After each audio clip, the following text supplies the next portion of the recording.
when Keanu sat beside a homeless man. The evening settled over Los Angeles in that quiet, almost deceptive way it sometimes does, when the sun slips behind the buildings and the city pretends to slow down, even though it never truly does. The sidewalks were crowded with people carrying the weight of their own lives, phones pressed to ears, coffee cups half empty, eyes fixed forward as if looking anywhere but at each other. Near an aging bookstore on a side street, most people walked past without noticing. A single bench sat beneath a flickering streetlight. The wood was cracked, the metal frame rusted, and on it sat a man the city had long ago decided not to see.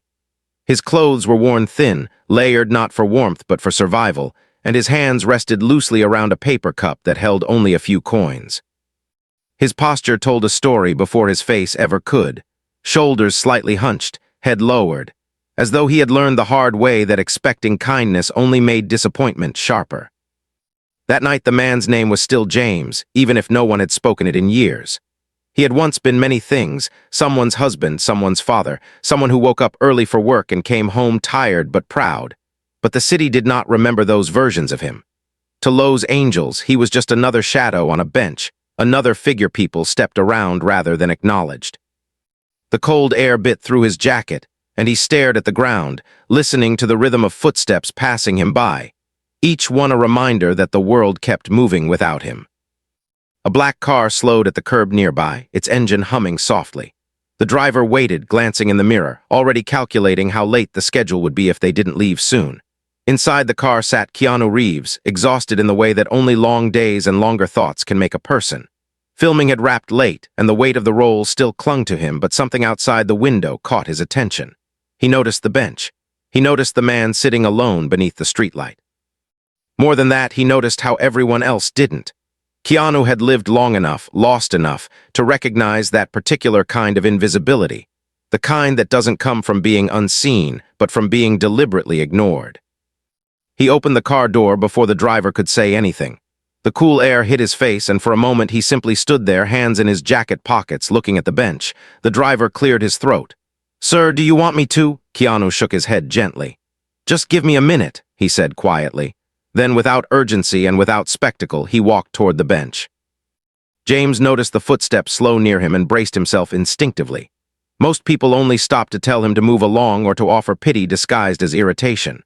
When he finally looked up, he saw a man dressed simply in dark clothes, hair slightly unkempt, eyes calm in a way that felt unfamiliar. Before James could say anything, the man sat down beside him, leaving a respectful space between them, as if he understood that closeness, like trust, had to be earned.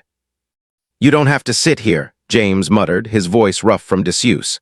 Keanu smiled faintly, the kind of smile that didn't ask for anything in return. "I know," he replied, "but I wanted to." Silence followed, but it wasn't uncomfortable. It was the kind of quiet that feels like a pause rather than an ending. Cars passed, voices echoed down the street, and the streetlight above them buzzed softly. Keanu reached into a paper bag he had been carrying and pulled out a sandwich, still wrapped. He held it out without ceremony. James hesitated, pride and hunger wrestling inside him before finally taking it. "Thanks," he said under his breath. Keanu nodded, as though nothing more needed to be said. James studied him as he unwrapped the sandwich. "You look familiar," he said slowly, squinting. Keanu chuckled softly. "I get that sometimes," he replied. "Must be the face." James snorted despite himself, surprised by the sound of his own laughter. "People don't usually talk like that," he said. "Most don't talk at all." Keanu leaned back slightly, eyes lifting to the darkening sky. "That's a shame," he said. "Everyone's got a story worth hearing." Something about the way he said it loosened something inside James.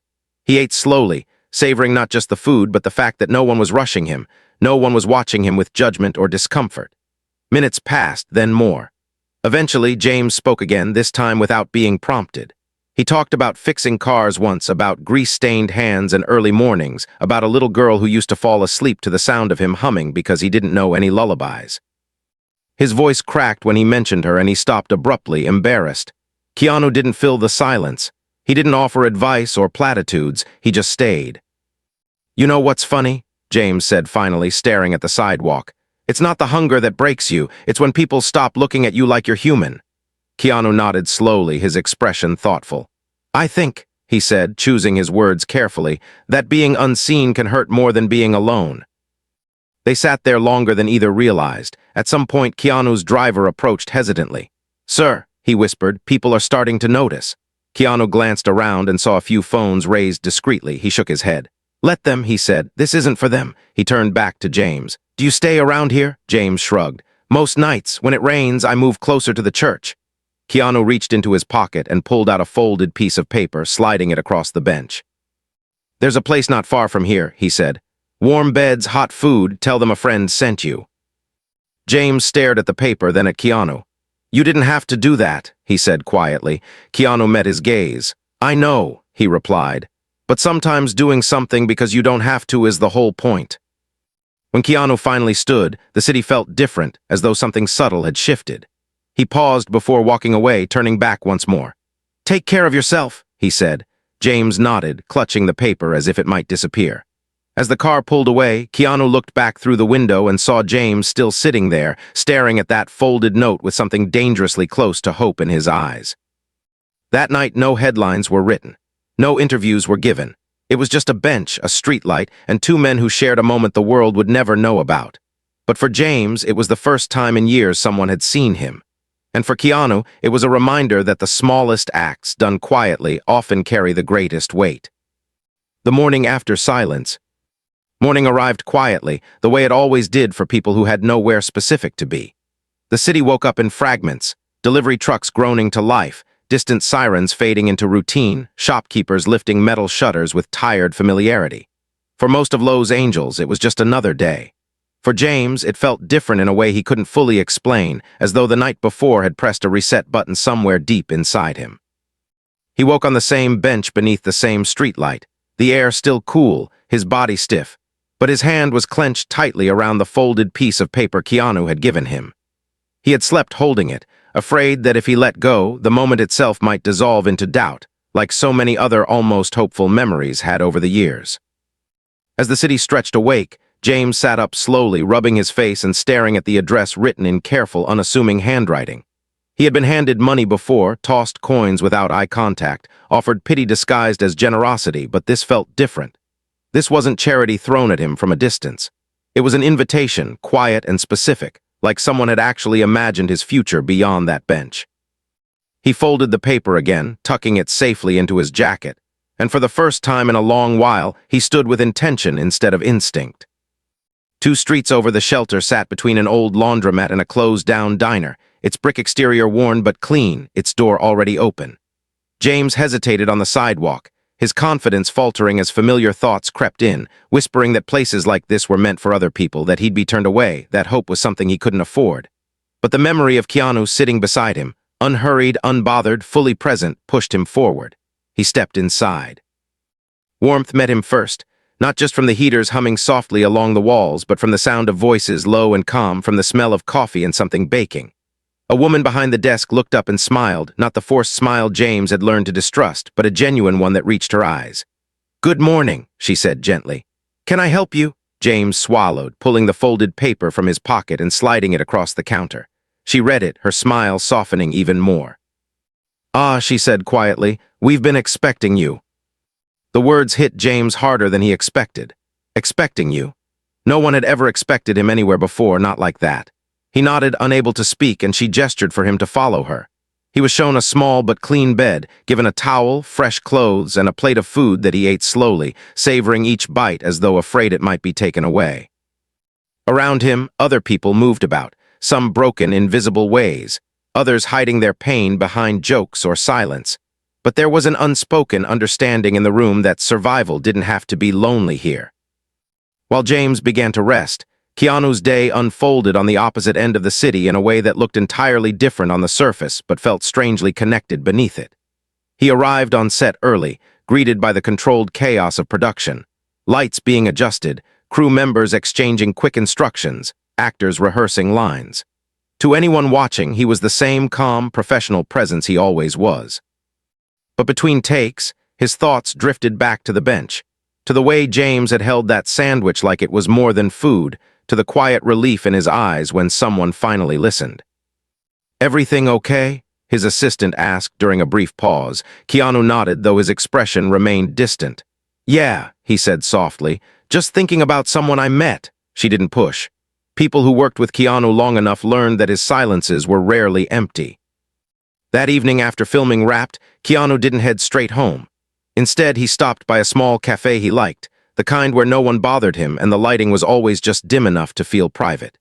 He pulled out a notebook and began writing, not scripts or ideas for interviews, but thoughts. He wrote about invisibility, about how easily people learn to look through one another, about how kindness didn't need witnesses to matter. He wrote one line and circled it twice. The world doesn't change when someone is seen, it changes when someone feels seen. Back at the shelter, James slept deeper than he had in years. When he woke, it was to the sound of soft guitar music drifting through the hallway. Curious, he followed the sound to a common room where a volunteer was tuning an old instrument. "You play?" she asked when she noticed him watching. James hesitated, then nodded. "A little," he said. She handed him the guitar without hesitation. His fingers trembled as he took it, muscle memory slowly waking as he strummed a familiar chord. The sound wasn't perfect, but it was real, and something in his chest loosened as though a long-held breath had finally been released. That night, as James played quietly for a handful of listeners, he didn't know that Keanu was sitting alone in his apartment, staring out at the city lights, thinking about the thousands of people who lived in the shadows of those glowing windows. He didn't know that Keanu had already made a decision, small, deliberate, and intentionally invisible, to do more without ever attaching his name to it. And Keanu didn't know that James, the man he had sat beside for one quiet hour, was beginning to remember who he had been before the world forgot him. What neither of them realized yet was that their lives, once moving on separate tracks, had already begun to shift direction because of that single, unrecorded moment. One man had been reminded that his humanity still mattered. The other had been reminded why kindness, when done quietly, carries a power no spotlight ever could. The sound of being remembered. Days passed in a way James wasn't used to, slow, steady, and almost gentle. Life inside the shelter didn't rush him or demand explanations. It offered routines instead. Breakfast at the same hour, quiet conversations over chipped mugs, volunteers who learned names and remembered them. James began to notice how much that mattered. A name spoken aloud had weight. It anchored him to the present. Each morning when someone greeted him with a simple "Good to see you, James," something inside him straightened, as though his spine remembered what dignity felt like. He started helping without being asked, sweeping floors, fixing loose hinges, repairing a broken chair in the corner of the common room with tools borrowed from maintenance. His hands still remembered how to work, how to solve problems, how to be useful, and that rediscovery filled him with a cautious pride he hadn't allowed himself to feel in years. In the evenings, music returned to his life not as a performance but as a conversation. The guitar became his voice when words failed. He played softly at first, afraid of taking up space, but people gathered anyway, drawn by the honesty in the sound. His songs weren't polished, his voice cracked, his timing slipped, but every note carried truth. He played old melodies his daughter once loved, and sometimes he spoke to the room about cars he'd rebuilt from scrap or nights when lullabies were the only way to keep fear away. No one interrupted. No one hurried him. They listened, and in listening, they gave him back pieces of himself he thought were gone forever. Across the city, Keanu watched the effects of quiet kindness ripple outward without ever touching the surface. He made small calls, sent brief messages, arranged modest donations to shelters under names that meant nothing. He didn't want recognition, he wanted continuity. Between filming schedules and obligations, he visited places anonymously, sat in the back during dinners, listened to conversations that reminded him how close anyone could be to losing everything. Each visit reaffirmed something he'd always known but rarely said aloud. That pain didn't discriminate, and resilience often lived in the least celebrated places. The memory of James stayed with him, not as a story to be retold, but as a responsibility to be honored. One afternoon, while James was repairing a bench behind the shelter, the manager approached him with an old envelope. Inside was a letter that had been sitting in storage for years, addressed to a man with the same last name. It had arrived long after James had disappeared from official records, long after anyone knew where to send it. James recognized the handwriting immediately. His hands shook as he unfolded the paper, his breath catching before he read a single word. It was from his daughter, written when she was still young enough to believe her letters could find him anywhere. She had written about school, about learning a new song on the piano, about missing him and hoping he was okay. The date on the letter was years old, but the words felt alive, pressing against his chest with a mixture of grief and gratitude so intense it brought tears to his eyes. He sat down heavily, clutching the paper, overwhelmed by the realization that he had never been forgotten, only lost. That night, James didn't play music. He sat alone in the common room, the letter spread across his knees, reading it over and over as if repetition might collapse time itself. Around him, the shelter hummed softly with life, but his thoughts were far away, circling the possibility of reaching out, of reconnecting with a part of himself he had believed beyond repair. Fear crept in, telling him it was too late, that the past couldn't be reclaimed. But then he remembered the bench, the stranger who had sat beside him without expectation, and how that single act had reopened doors he thought were sealed. If someone could see him when he had nothing to offer, maybe his daughter could see him now, trying.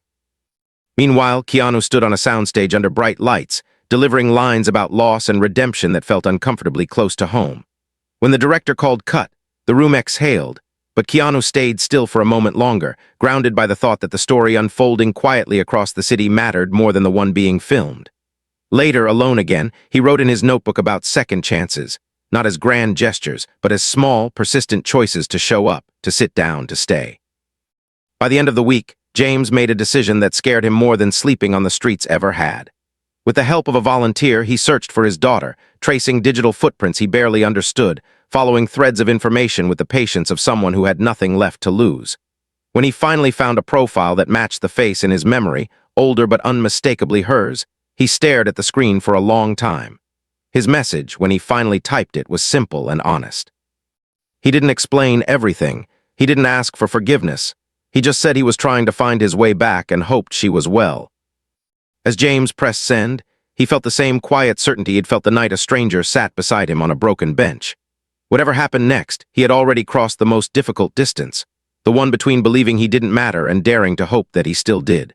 And somewhere, without knowing why, Keanu felt a sense of calm settle over him, as though another unseen step forward had been taken, guided by the same quiet force that had brought two lives together in silence. The weight of waiting. Waiting has its own gravity, and James felt it settle into his bones the moment he sent the message to his daughter. Time stretched in unfamiliar ways, each hour heavy with possibility and fear. He moved through the shelter's routines with practiced calm, helping prepare meals, repairing what needed fixing, listening to others tell fragments of their own stories. But his thoughts kept drifting back to the screen, to the silence that followed his words. He told himself that silence didn't always mean rejection, that life was busy and people needed time, yet the old voice of doubt lingered, reminding him of all the doors that had closed before. Still, there was a difference now. He wasn't waiting alone.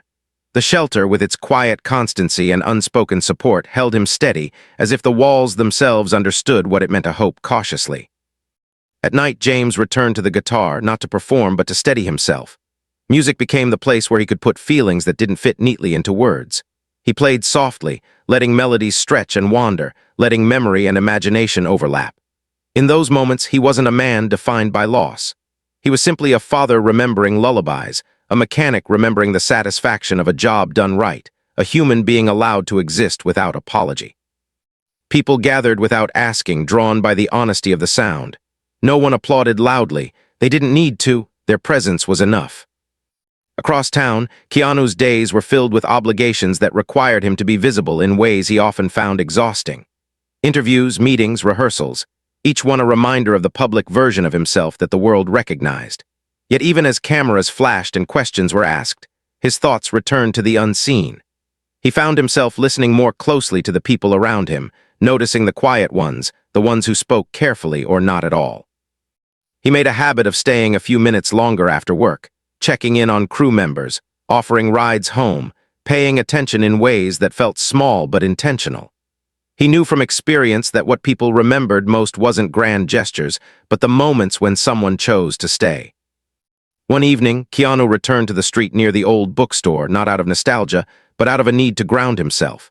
The bench was empty, the streetlight humming softly as it always had. He sat down anyway, letting the quiet settle around him. In the absence of conversation, he reflected on how easily lives could diverge, how close anyone might be to the edge without others realizing it. He didn't wonder where James was or what he was doing. He trusted that the man had found his next step. Trust, he had learned, was another form of kindness. Back at the shelter, the waiting finally broke. James was helping stack chairs when Maria, the shelter manager, approached him with a look that was gentle but unmistakably charged with emotion.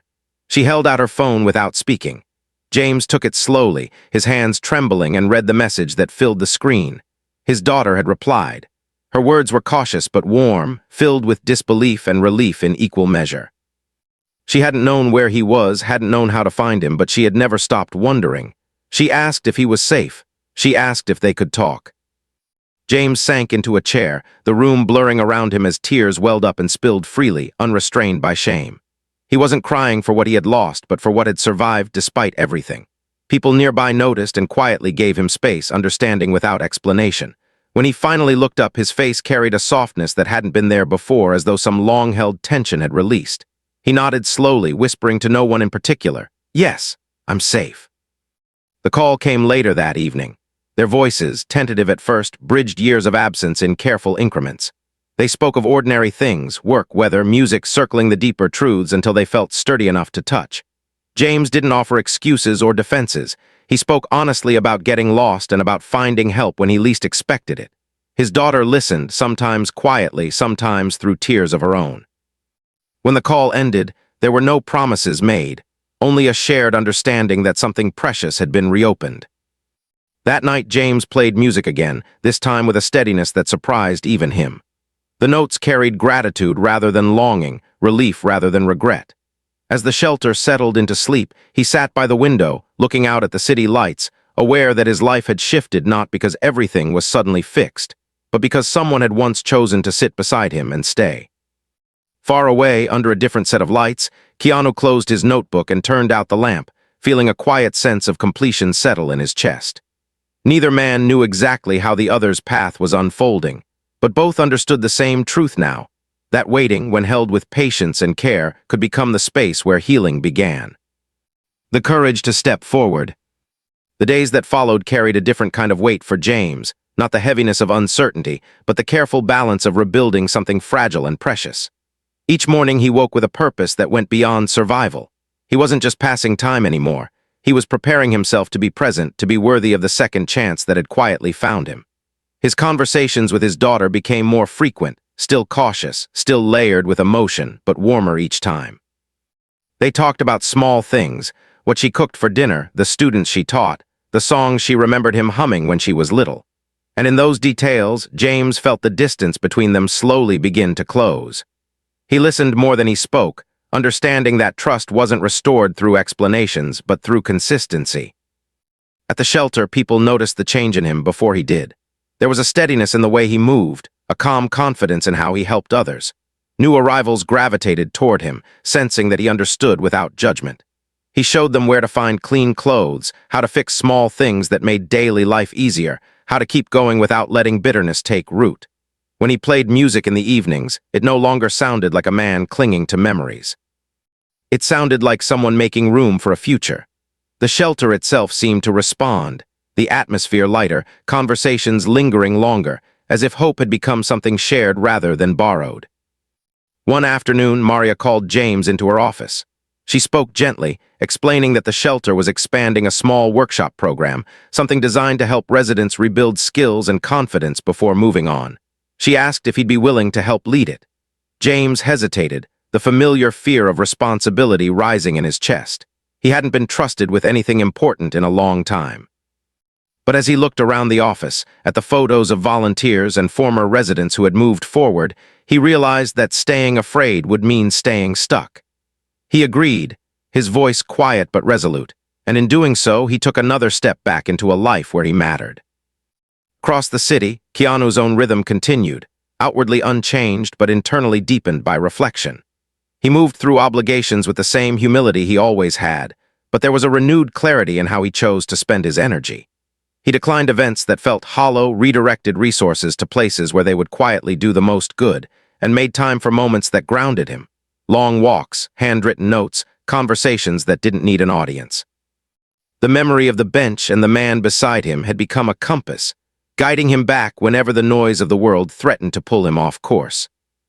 One evening, as James prepared for another call with his daughter, he found himself nervous in a way he hadn't been since she was a child. She had asked if they could meet soon, not with expectations or demands, but simply to see each other. The idea filled him with equal parts joy and fear. He worried about how she would see him now, whether the years apart had changed her image of him beyond repair. Still, he knew that avoiding the moment would only deepen the distance. With the shelter's support, plans were made, tentative but hopeful, for him to travel and visit her. That night, James sat alone with his guitar long after everyone else had gone to sleep. He played softly, not for an audience, but for himself, letting the notes carry his gratitude, his fear, and his determination. He thought about the stranger who had sat beside him without asking anything in return, about how that simple act had set everything else in motion. He didn't know where that man was or what he was doing, but he felt a quiet certainty that their paths had intersected for a reason, even if they never crossed again. In a different part of the city, Keanu stood by his window, watching the lights flicker like distant stars. He reflected on how often the world celebrated loud victories while overlooking quiet transformations. He knew that the most meaningful changes rarely announced themselves. They unfolded patiently, shaped by ordinary choices made with care. As he turned away from the glass and prepared for rest, there was a calm satisfaction in knowing that somewhere, someone was stepping forward with renewed courage, carrying a piece of kindness that had been freely given and carefully received. Neither man needed confirmation or recognition to understand what had happened. James was learning to trust his place in the world again, and Keanu was reminded why he had always believed that compassion, when offered sincerely and without conditions, could outlast fame, wealth, or time. Their lives, still separate and still distinct, were now linked by a shared understanding that sometimes the bravest thing anyone can do is accept help, and the quietest thing can change everything. A seat that remained. The journey James took to see his daughter felt longer than the miles themselves, not because of distance, but because of the memories that rose up along the way. Each passing landscape carried echoes of who he had been and who he was becoming. He sat by the window during the ride, watching the world blur and sharpen again, thinking about how close he had come to disappearing into it. When he finally arrived, his heart pounded with a mixture of fear and gratitude so strong it left him momentarily breathless. His daughter stood waiting, older than the girl in his memories, yet unmistakably hers, and for a few seconds they simply looked at each other, letting years of absence compress into that fragile moment. When she stepped forward and embraced him, it felt like time itself loosened its grip, allowing them both to breathe freely again. Their days together were not dramatic or rushed. They unfolded quietly, filled with long conversations, shared meals, and careful honesty. James spoke of the streets, of losing himself, and of the night a stranger sat beside him without judgment or curiosity, simply presence. His daughter listened without flinching, her eyes softening as she realized how close she had come to never knowing this version of her father. She didn't ask for explanations or apologies. She only asked him to stay, to keep choosing connection over retreat, and he promised her he would try, knowing that trying was sometimes the bravest commitment a person could make. Back in Los Angeles, life continued at its familiar pace for Keanu, yet something in him felt lighter, as though a quiet chapter had reached its natural close. He never checked for updates or sought confirmation of what had happened after that night on the bench. He didn't need to. Kindness, he believed, wasn't a transaction that required proof of outcome. It was an offering, complete the moment it was given. Still, he found himself returning to that street occasionally, sitting on the bench when the city was calm, letting the memory anchor him whenever the world felt too loud. Months passed, and James slowly built a new life grounded not in erasing the past, but in honoring it. He worked part-time, shared music in community spaces, and spoke openly about the importance of noticing those who felt invisible. His song, shaped by experience rather than ambition, began to travel quietly from one gathering to another, not because it was extraordinary, but because it was honest. When people asked what inspired it, he smiled and said only that someone once reminded him he mattered. He never mentioned names. He didn't need to. One evening, after a small community event, James sat alone with his guitar under a soft streetlight, the familiar hum of nighttime around him. He thought about how a single seat on a bench had changed everything, how presence had become the bridge between despair and hope. He realized then that the seat itself had never really been empty again. It existed now wherever someone chose to stop, to listen, to share silence without expectation. That understanding settled into him with a sense of peace that felt earned. In another part of the country, Keanu ended a long day and stepped outside, the sky stretched wide above him. He paused, feeling the cool air, and thought about the countless lives intersecting in small, unseen ways. He understood that the world would continue to celebrate stories it could package and display, but the ones that truly mattered often remained untold, carried quietly in the hearts of those changed by them. He smiled to himself, content with that truth. The story that began with a bench and a stranger did not need an ending marked by applause or recognition. Its meaning lived on in choices made differently, in lives redirected gently rather than dramatically. James carried it forward in the way he treated others, in the way he showed up for his daughter, in the way he believed again. Keanu carried it forward in his continued commitment to humility, in his refusal to let kindness become a performance. And somewhere between them, invisible yet enduring, remained the simple power of a seat offered and accepted. A reminder that even in the busiest, loudest cities, a quiet moment of shared humanity can ripple outward, changing lives in ways no one ever needs to announce.